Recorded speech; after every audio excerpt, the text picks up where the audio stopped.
Visitor Understanding of Information and Memory in the Museum Context, Knowledge, Self-Identity, and the 21st Century Museum by Maisie Roberson.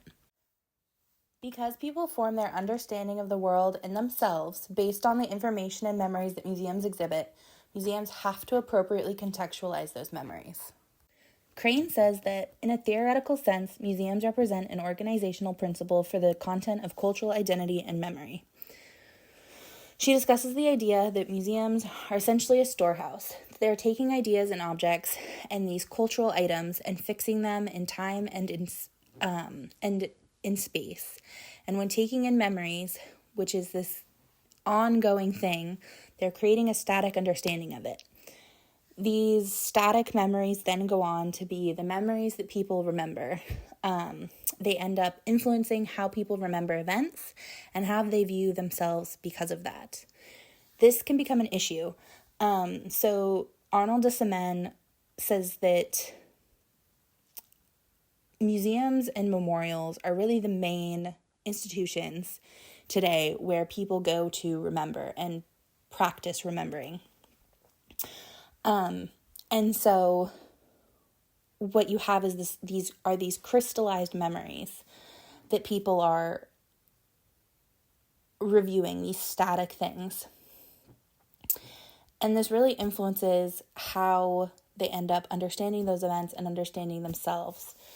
So Mannheim talks about the way that essentially there are certain ideas, there are certain things that can only be understood within their specific social origins and social context.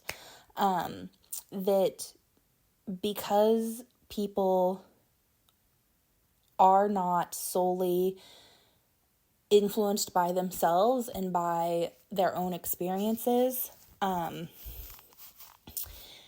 they don't have any thoughts or ideas that aren't the result of their social context and of their social origin. So in order to understand these things, and especially when we're looking at memories in the museum, you have to understand that social context. And so this directly ties into Mead's assertion that the individual doesn't experience themselves directly. They experience themselves through their understandings of others. So they have to essentially take themselves from being a subject and become an object. And the way that they do that is that they look at others and they take on the affectations of others and they take on other people's ideas essentially and actions in order to understand and contextualize themselves. And so again, this is heavily affected by the social environment that individual is in. And so when we take these ideas into the museum environment, what we're seeing is really two things. One, that the memories presented in museums cannot be understood without heavy contextualization of the original social events and historical events that were happening when those memories were formed. And two,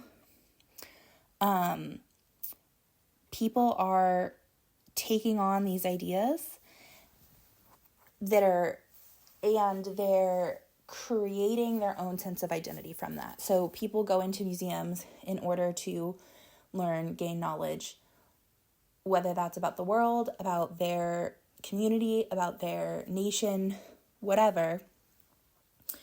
They're going in, they're collecting this knowledge, and they're creating their own sense of identity or adding on to their sense of identity. And so it's very important that we appropriately contextualize the information and memories we're presenting in museums. And this is always important. It's especially important when dealing with dark heritage and matters of ongoing political, social, and cultural importance. And so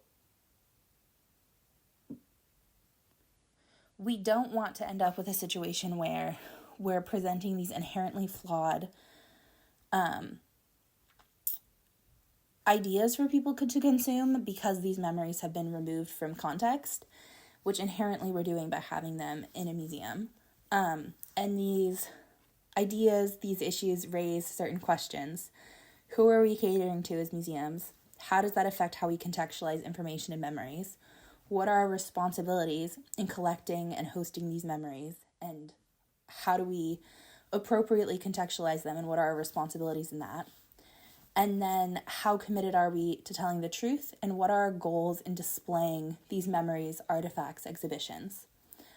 You can pause here for our works cited. You can pause here for additional works referenced. Thank you for your time.